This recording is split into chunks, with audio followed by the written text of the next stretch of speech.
இப்ப பெருந்துறை வந்து சாதாரண ஊர் கிடையாது. அதுவும் குறிப்பா அதிமுகவுக்கு. ஏன் அதிமுகவுக்குன்னா கிட்டத்தட்ட 5 ஆண்டுகளாக தொடர்ந்து அதிமுகவினர் தான் வெற்றி பெறாங்க.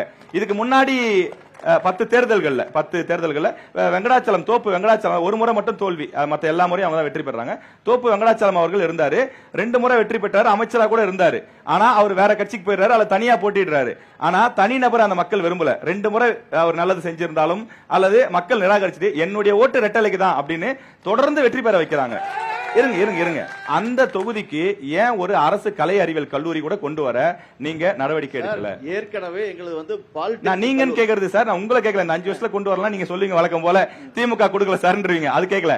5 ஆண்டுகளாக சார் நீங்க மட்டும் இல்ல, உங்க கட்சி சார்புல ஈரோடு மாவட்டத்திற்கு மொடக்குறிச்சி அரசு கலை அறிவியல் கல்லூரி, அதே மாதிரி பவானி சாகருக்கு சத்தியமானதுல அரசு கலை அறிவியல் கல்லூரி, அதே மாதிரி தாளவாடிக்கு அரசு கலை அறிவியல் கல்லூரி, அந்தியூர்ல அரசு கலை அறிவியல் கல்லூரி, மாவட்டத்துக்கு எங்க பெருந்துறையில பாலிடெக்னிக் கல்லூரி, எங்க சுத்தி எங்க மாவட்டத்துல அத்தனையுமே கல்லூரி தானுங்க. எங்க பெருந்துறையில அத்தனையுமே அந்த ரோட்ல ஈரோட்ல எடுத்துட்டீங்கன்னா படுத்தா கல்லூரி தான். எங்க ஊர்ல அத்தனை கல்லூரி இருக்குது. பெருந்துறை மாணவர்கள் எங்க போவாங்க? பெருந்துறை மாணவர்கள் தான் சார் எங்களுக்கு. அதாவது ஒரு ஈரோட்ல வந்து எல்லாமே நம்ம பாத்தீங்கன்னா இங்க நம்ம அரசு கலை கல்லூரி எல்லாருமே சுத்தி கல்லூரி 25 கிலோமீட்டர்ல அத்தனையுமே கல்லூரி தான். சுற்றுலா 25 கிலோமீட்டர் டிராவல் பண்ணி போறது எவ்வளவு கஷ்டம் உங்களுக்கு தெரியும். அதாவது அம்மா ஆட்சியில அத்தனை பேர், ஏன்னா மத்த தொகுதியா தான் கேட்டிருக்க மாட்டேன். திரும்பவும் சொல்றேன், பெருந்துறை அதிமுகவினுடைய கோட்டைன்னு மக்கள் சொல்றாங்க, உங்க கட்சிக்காரங்க சொல்றாங்க.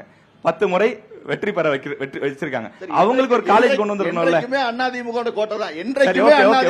அந்த கேள்வியை பதிவு பண்ண உங்களுக்கு பதில் பெறப்பட்டது. அண்ணன் நீங்க வேகமா உங்களுக்கு குறுக்கிடு. அக்கா உங்களுக்கு வாய்ப்பு கண்டிப்பா தரப்படும். அண்ணன் முடிச்சிட்டு வந்துட்டோம் பேசலாம். அண்ணன் பேசினார், எம்எல்ஏ சட்டமன்ற உறுப்பினர் பேசினாங்க, அதுக்கு ஒரு சின்ன விளக்கம்.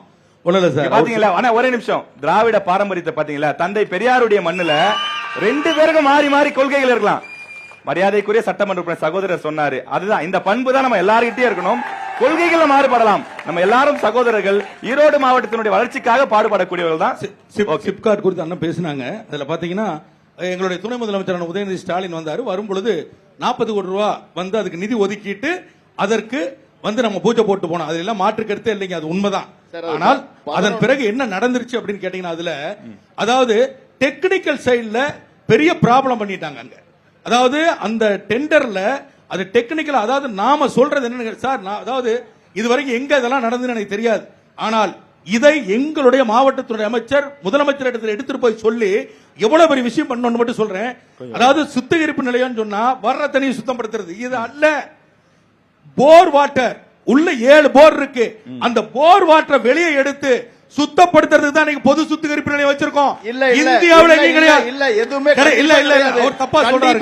இல்ல வந்து நல்ல ஓடையில அதாவது நல்ல ஓடையில அங்க இருக்கின்ற மழை காலங்களில 2700 ஏக்கர் சார். நான் அந்த ஊர்ல பிறந்தவன், அந்த மண்ணில் இருந்தவன், அந்த ஊர்லயே இருக்கிறவன் நாள்தோறும். நீங்க வந்து சார் நான் என்ன சொல்றேன்னா, அந்த ஊர்ல நான் இருக்கிறவன், அந்த ஊர்ல நான் சிப்காட்டுக்கு செங்கல் என்றக்கு வேலைக்கு போனவன். 12 சொல்றதை நான் மறுக்கலைங்க. நான் இவர் சொல்வதை நான் மறுக்கல. ஒரே நிமிஷம், நான் சொல்ல வர்றது என்னன்னா, அங்க இருக்கக்கூடிய கிரவுண்ட் வாட்டரை இல்லவே இல்ல சார். அதைத்தான் சொல்றேன். இன்னைக்கும் அங்க இருக்கின்ற நல்லா ஓடையில் வருகின்ற தினந்தோறும் வருகின்ற லட்சக்கணக்கான நீரை மட்டும்தான் சுத்திகரிப்பதற்கான சேலஞ்ச் பண்றேன் சார். இல்ல ஒரே ஒரு சேலஞ்ச் பண்றேன் சார். நல்லா ஓடையில இல்ல சார், நல்லா ஓடையில சார் சேலஞ்ச் பண்றேன். நல்லான் ஓடையில நீங்க வெயிட் பண்ணுங்க, நாளைக்கு காலையில வாங்க போவோம். நல்லான் ஓடையில இருக்கிறது எடுத்து நாங்க சுத்திகரிப்பு பண்றோமா அல்லது கிரவுண்ட் வாட்டர் எடுத்து சுத்திகரிப்பு பண்ணுங்க. இந்த சுத்திகரிப்பு இந்த விஷயம் இன்னைக்கு வரைக்கும் தினம் 50 ரோடு தண்ணிய நல்ல ஓடையிலிருந்து கொண்டு போய் ஒவ்வொரு கம்பெனிக்காரருமே சுத்திகரிப்பு பண்றாங்க.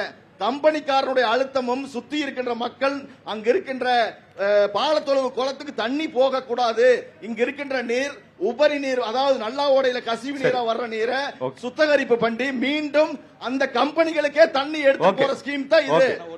Okay okay okay sir. நல்லா ஓடை சொல்றாரு இல்லையா? சரி, நல்லா ஓடையில தண்ணியே வரக்கூடாது சார். அதான் கிரவுண்ட் வாட்டரை எடுத்து இது வந்து முழுமையான திட்டம். 2700 ஏக்கர்ல சிப்காட்ல போர் ஓட்டக்கூடாதுன்னு முழுமையான உத்தரவு இருக்குது. சிப்காட்ல எந்த ஒரு கம்பெனியும் போர் வாட்டரை எடுக்க கூடாதுன்னு. 2700 ஏக்கர் பரப்பளவுல மழை காலங்கள்ல ஸ்டோரேஜ் ஆகிற தண்ணி வடிகால் அதுங்க. அது வந்து இங்கிருந்து எடுத்துட்டீங்கன்னா நல்லாம்பட்டியில இருந்து வர்ற உபரி நீர் நல்லா ஓடை வழியாக 400 ஏக்கர் பாலத்தொழுவுக்கு போகின்ற வடிகால். அங்க இருக்கிற தண்ணி எல்லாம் சிப்காட்டில் இருக்கின்ற மழை காலங்கள்ல 56 கோடி ரூபாய் ஒதுக்கப்பட்டு அதற்கான பணிகள் நடைபெற்று